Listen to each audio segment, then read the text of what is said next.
Well, I guess not surprisingly, I think probably the most dramatic public health development has been the fall in lung cancer and other diseases caused by smoking, cardiovascular disease as well. Enormous changes in the health of the community. In 1969, when I graduated in medicine, about 45% of adult males and about 38% of adult women were smokers. Men were coming down at the time, women were on the way up. We're now down at about 15% apiece. Now I can remember when people would ask me, well, how low do you think you could get smoking? I said, oh, maybe about 15%. Well, we're already at 15%. It looks like we've got a good way to go yet, just using the tactics that we've been using for the past 40 years.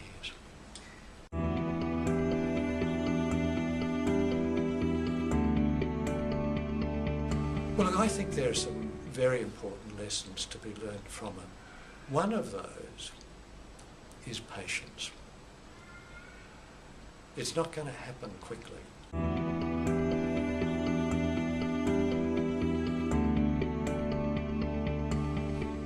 We're at the awareness stage, probably the stage that with smoking we're at around about 1960. People know that this is a problem.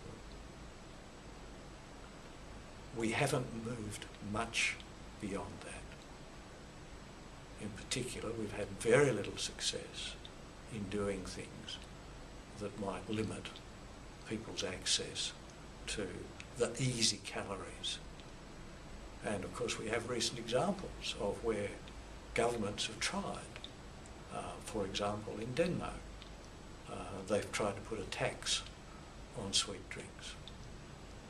They're not doing it now. In New York, Mayor Bloomberg tried to ban large servings of sweet drinks. That's been disallowed on the basis that he didn't have the government power to do that. And so we're at a very early stage in this.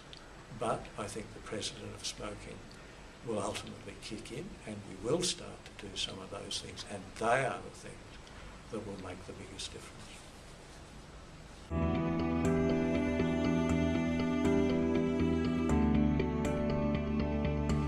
Well, I think that the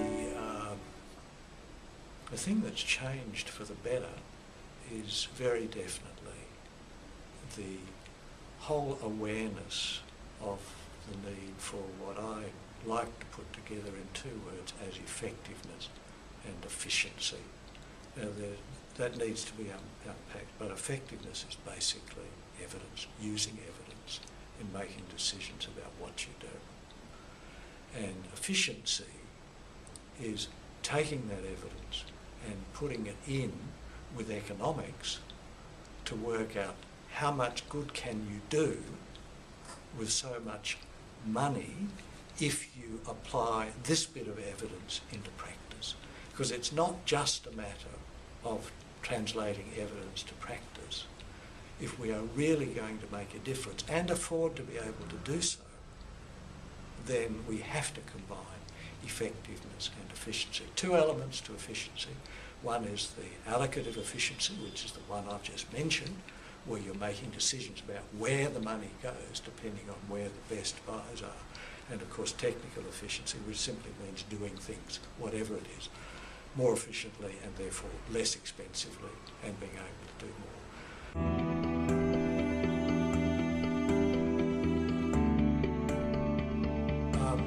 Let me say, certainly for those who are working at the preventive end of the spectrum, and that's where the greatest need for patients is, because you know that there's a set of steps that you need to go through to get to the point where there's a significant change in the population risk profile, and that painstakingly requires pursuing every available avenue and taking it as far as you can get it within the limits of public and political acceptability at the time. Those are essentially the things that slow it down.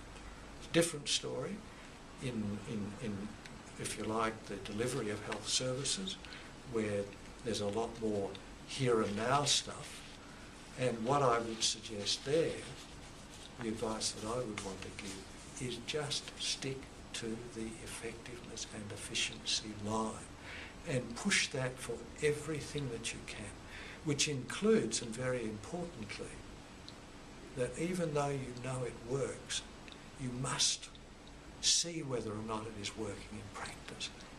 And so good evaluation, good performance measurement, and feedback of that information into the ongoing operations of the health system is critical.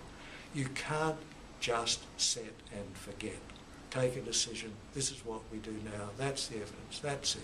We have to all the time examine whether or not it's working, whether or not it's working efficiently, and keep trying to improve both effectiveness and efficiency in practice.